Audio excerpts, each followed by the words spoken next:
बिस्मिल्लाहिर्रहमानिर्रहीम। पाकिस्तान की सियासत में अक्सर सियासतदान कुछ इस तरह के बयान देते हैं जो बयान कम और लतीफ़े ज़्यादा होते हैं। तो आज हम आपसे जो है ना एक ऐसे ही लीडर का बयान शेयर करेंगे जो बयान कम लतीफ़ा ज़्यादा है। तो ये लतीफ़ा आपको सुनाने से पहले छोटी सी दरख्वास्त के चैनल वीडियो को लाइक और चैनल को सब्सक्राइब करना ना भूलें। तो चलते हैं लतीफ़े की जानिब जो आज का है। मुस्लिम लीग नून की नामजद करदा वज़ीर आला पंजाब मोहतरमा मरियम नवाज़ ने एक बयान देते हुए कहा है कि करप्शन हमारी रेड लाइन है। ये जो लतीफ़ा जो है ना, मैंने इसको कहा ये वो इस वजह से कहा कि ये वैसे सिर्फ सियासी लोगों को समझ आएगा, यानी आम पब्लिक को ये जो है ना लतीफ़ा समझ नहीं आएगा। जो सियासत में है उन लोगों को ये लतीफ़ा समझ आएगा कि मोहतरमा क्या फरमा रही हैं कि करप्शन हमारी रेड लाइन है। अच्छा, ये मोहतरमा जो है ना ये वही हैं जिन्होंने जो है ना मशहूर एंकर जो हैं सहाफ़ी सना बच्चा, उनको इंटरव्यू देते हुए कहा था ये लोग मेरी कहाँ से प्रॉपर्टियाँ निकाल के लाए, यानी अपोजिशन वाले जो हैं ये मेरी कहाँ से प्रॉपर्टियाँ निकाल के लाए, मेरी लंदन तो क्या यानी पाकिस्तान तो क्या लंदन में भी कोई प्रॉपर्टी नहीं है। तो उसके बाद फिर इन्होंने काफ़ी थोड़ा सा वक्त गुजरने के बाद फिर इन्होंने एक और सहाफ़ी को इंटरव्यू देते हुए कहा था कि मेरी जो टोटल असासे हैं वो कम से कम 90 करोड़ रुपए के हैं। तो ये इनकी सूरत हाल है। वालिद भी जो है ना क्या बोलते हैं करप्शन के केसेस भुगत चुके हैं, और उनके चचा तो जिस दिन उनको जो है ना क्या बोलते हैं सज़ा होनी थी, उनका जो शहबाज शरीफ साहब है टीटी केस में उनको सज़ा होनी थी, उसी दिन जो है ना वो क्या बोलते हैं FIA का जो है ना, क्योंकि हवाएं जो है ना इनके हक में चलने शुरू हो गई थी, FIA का वकील ही पेश नहीं हुआ और जनाब इन्होंने वज़ीर आज़म का हल्फ उठा लिया। तो ये यानी जो पाकिस्तान में और क्या बोलते हैं पनामा पेपर्स में और पेंडोरा पेपर्स में ऐसी जो ना इनके नाम आए हैं करप्शन में टॉप लिस्ट पे, उनकी साहबजादी ये फरमा रही हैं मोहतरमा मरियम नवाज़ साहिबा कि करप्शन हमारी रेड लाइन है। तो इसलिए ये आज का जो है ना बयान कम जो है लतीफ़ा ज़्यादा था। अच्छा, अगली खबर की तरफ चलते हैं। मुल्क में बार बार इंटरनेट सर्विस की बंदिश के खिलाफ सिंध हाई कोर्ट में केस की समाअत के दौरान चीफ जस्टिस हाई कोर्ट ने रिमार्क्स दिए कि आप बार बार इंटरनेट बंद कर देते हैं, आप लोगों ने उम्मीदवारों को सही तरह से इलेक्शन लड़ने नहीं दिया, किसी को भी इलेक्शन कैंपेन चलाने नहीं दी। PTI के वकील ने जवाब दिया कि वजारत दाखिला से हिदायत आती हैं जिस पर हमें अमल करना पड़ता है। चीफ जस्टिस ने सरकारी वकील से कहा कि बहुत अच्छा इलेक्शन करवाया है आपने, ये तंज कर रहे हैं, यानी वो आप लोगों ने पूरी दुनिया में जो है ना पाकिस्तान की जो है ना वाह वाह करवा दी, और पूरा यानी आलमी मीडिया जो है ना वो कह रहा है वाह क्या इलेक्शन करवाया। ये चीफ जस्टिस साहब ने जो है ना सिंध हाई कोर्ट के फरमाया कि ये आपने इलेक्शन करवाया कि यानी तंजिया तौर पर कहा कि पूरी दुनिया में जो है ना इस पर बातें हो रही हैं। अच्छा, इससे पहले मामला हाथ से निकल जाए कोशिश करें इनको ठीक करने की। इलेक्शन के दिन इंटरनेट सर्विस किसकी हिदायत पर बंद की गई? अदालत ने ट्विटर समेत तमाम ऐप्स बहाल करने का हुक्म देते हुए हुकूमत से इलेक्शन के रोज इंटरनेट बंद करने के मामले की वजाहत तलब करते हुए समाअत 5 मार्च तक मुलतवी कर दी।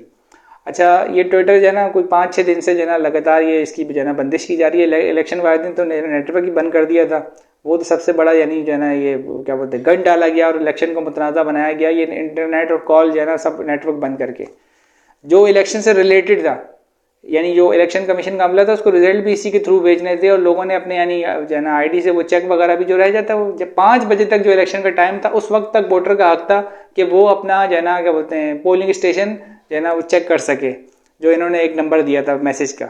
तो ये कोई बंद करने का कोई जवाब नहीं था, और एक दिन पहले इन्होंने आके वजाहत भी की थी निगरान हुकूमत ने पंजाब में भी कि हम ये काम नहीं कर रहे। उसके बावजूद भी हरकत किया गया और पोलिंग के बाद भी रात 1 बजे तक ये जो है ना नेटवर्क इन्होंने नहीं खोला। तो इसकी कोई जस्टिफिकेशन नहीं है जो इन्होंने उस दिन हरकत की। और अगली खबर की तरफ चलते हैं। निगरान वफाकी काबीना ने इलेक्शन कमीशन और सरकारी अफसरान के खिलाफ सोशल मीडिया पर मुहिम चलाने वालों के खिलाफ GIT बनाने की मंजूरी दे दी। GIT का मकसद सोशल मीडिया पर मुहिम चलाने वालों की निशानदेही के अलावा इनके खिलाफ मुकदमात बनाने की सिफारिश करना भी है शामिल है। तो अब ये सूरत हाल आ गई है भाई, जो जायज़ तनकीद करते हैं उनके तो मैं बोलूँगा वो आप जो है ना कानून के दायरे में रह के जायज़ तनकीद करते रहें। ऐसी GITों से जो है ना डरने की और घबराने की ज़रूरत नहीं है, लेकिन इखलाक के दायरे में रह के कानून के दायरे में रह के अपने आइनी हकूक़ इख्तिलाफ़ राय आप करते रहें, क्योंकि ये एक तरीका होता है डराने का धमकाने का। तो कानून के दायरे में रहकर आप बिल्कुल इख्तिलाफ करें और डट के करें, और किसी भी किस्म के जुल्म और गैर कानूनी अमल के खिलाफ जो है ना खामोशी इख्तियार न करें। अच्छा, अगली खबर की तरफ चलते हैं। पाकिस्तान तहरीक इंसाफ ने अपनी पार्टी के अंदर इंटर पार्टी इंतखाबात 3 मार्च को करवाने का ऐलान कर दिया, जबकि कागजात नामजदगी 23 और 24 फरवरी को जमा करवाए जा सकेंगे। तमाम उम्मीदवारों के कागजात जो है ना कागजात की स्क्रूटनी 25 फरवरी तक मुकम्मल की जाएगी। पोलिंग पीटीआई के सेंट्रल ऑफिस समेत 4 सूबाई सेक्रेटेरिएट में मुनक्किद की जाएगी। इसके अलावा तहरीक इंसाफ के चेयरमैन इमरान खान ने आलमी इदारे IMF को खत लिखने का फैसला किया है। खत में कहा जाएगा कि पहले धांधली की तहकीकात करवाई जाएं, फिर IMF कोई फैसला करे, क्योंकि जहां जमहूरियत नहीं वहां आलमी इदारों को काम भी नहीं करना चाहिए। वाज़ेह रहे कि IMF के वफ़द ने 2023 में इमरान खान से मुलाकात की थी, जिसमें इमरान खान ने मुल्क में साफ और शफाफ इलेक्शन करवाने की गारंटी पर IMF प्रोग्राम की हिमायत का फैसला किया था। अच्छा, जमीयत उलमा इस्लाम के सरबराह मौलाना फजलुर रहमान ने कहा है कि जिसको आवाम अपना नुमाइंदा तस्वुर न करे, ऐसी पार्लियामेंट की क्या अहमियत रह जाती है। इलेक्शन में एस्टेब्लिशमेंट ने करप्शन के 75 साल रिकॉर्ड तोड़ दिए हैं। एस्टेब्लिशमेंट की मुदाखलत से चुने गए नुमाइंदे अवामी नुमाइंदे नहीं हो सकते। मुल्क में आइन की बालादस्ती को कुचल दिया गया है। हम अपनी कुव्वत अब सड़कों पर दिखाएंगे। इज्जत वर्दी की नहीं होती, किरदार की होती है, और हम इस किरदार से ऐलान ला ताल्लुकी करते हैं। ये मुल्क हमने गुलामी के लिए नहीं हासिल किया, ये हमने आज़ाद कौम बनने के लिए हासिल किया था, और अब हम इंशाअल्लाह गुलाम कौम बनकर नहीं जिएंगे। हम इंशाअल्लाह जुर्रत और शौक़ शहादत के मैदान में उतरेंगे। बकौल मौलाना फजलुर रहमान साहब। लाहौर हाई कोर्ट से इस्तीफ़ा देने वाले जज जस्टिस रिटायर्ड शाहिद जमील ने बार कौंसिल से खिताब करते हुए कहा, मेरा इस्तीफ़ा इस निज़ाम के खिलाफ बगावत है। फैसले करते वक्त जजेस को खौफ ख़त्म करना पड़ेगा। कोई गलत काम करने से बेहतर है कि आप अपना ओहदा ही छोड़ दें। शाहिद जमील का मजीद कहना था कि एक छोटी सी तादाद ने बार कौंसिल, सियासी जमातों, इदारों और पूरे निज़ाम को यरगमाल बना रखा है। मैं तमाम जजेस से कहूँगा कि ये जज का ओहदा अल्लाह की अमानत है, इस पर हमें कोई कॉम्प्रोमाइज़ नहीं करना चाहिए। ये लाहौर हाई कोर्ट के जस्टिस जमील, इन्होंने इस्तीफ़ा दिया। इससे पहले सुप्रीम कोर्ट की भी 2 जजेस हैं, मज़ाहिर नकवी और दूसरे एक जजेस, तो उनका नाम मेरे जहन से उतर रहा है, उन्होंने भी इस्तीफ़ा दिया था। अब बात यह है कि मुल्क में ऐसा क्या हो रहा है कि जजेस इस्तीफ़ा दे रहे हैं, और वैसे भी इतनी कंप्लेंट्स आ रही हैं कुछ जमातों की तरफ से कि भाई उनके बंदे उठा लिए जाते हैं, ये होता है वो होता है।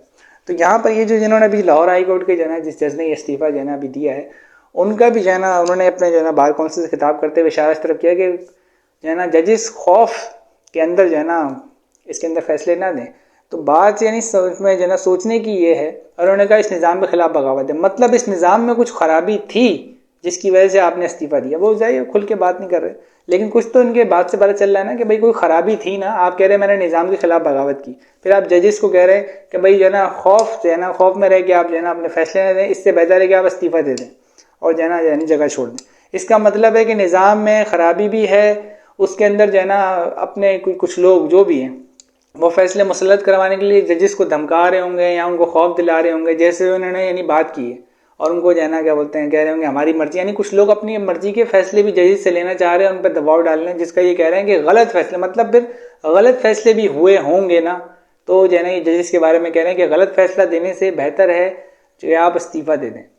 तो ये जज हैं, उन्होंने अपनी ये राय दी है, और इस राय के अंदर ये निकलता है जो मैंने आपको बताया कि वो इस चीज़ की निशानदेही कर रहे हैं कि गलत हो रहा है निज़ाम के अंदर। बाकी शुरू का लतीफ़ा जो मैंने आपको वो सुना दिया, जो पहला लतीफ़ा था, क्योंकि कौम इतनी थोड़ी सी बोर हो गई है पुरानी खबरें सुन के, एक ही टाइप की खबरें। तो मरियम नवाज़ का मैंने कहा आपको लतीफ़ा सुना दूँ। अच्छा, लास्ट में मैं ये कहूँगा कि नून लीग की जो हुकूमत अभी आने वाली है, इन्होंने पहले एक स्लोगन दिया था कि सिलेक्टेड हुकूमत एक जमात को, ठीक है ना। फिर उस जमात ने अपना ये नारा दिया इम्पोर्टेड हुकूमत। अब मैं जो नून लीग की जो हुकूमत आ रही है, क्योंकि ये सब वाजे हो गया आलमी मीडिया से लेकर पाकिस्तान तक, इन पे जो पता चल रहा है कि भाई ये किस तरीके से लाए गए लोग हैं, तो इनका क्या नाम रखा जाए। तो मैंने इनका एक नाम तजवीज़ किया है जो आप लोगों ने इसको शेयर करना है, और वो नाम ये है रिजेक्टेड हुकूमत, ठीक है ना इम्पोर्टेड ना सिलेक्टेड, रिजेक्टेड हुकूमत। तो आपने इस नाम को लेके अब आगे चलना है। ऑपोजिशन से लेके जो भी जमातें हो जो ऑपोजिशन में हो, वो इस नाम को ही कंटिन्यू रखें। नाम होगा, ये मैं पहली दफ़ा मैं ही बता रहा हूँ, रिजेक्टेड हुकूमत, इसको ही आपने लेके चलना है। पर मिलते हैं अगली नेक्स्ट वीडियो में, तब तक के लिए अल्लाह हाफिज़। पाकिस्तान जिंदाबाद।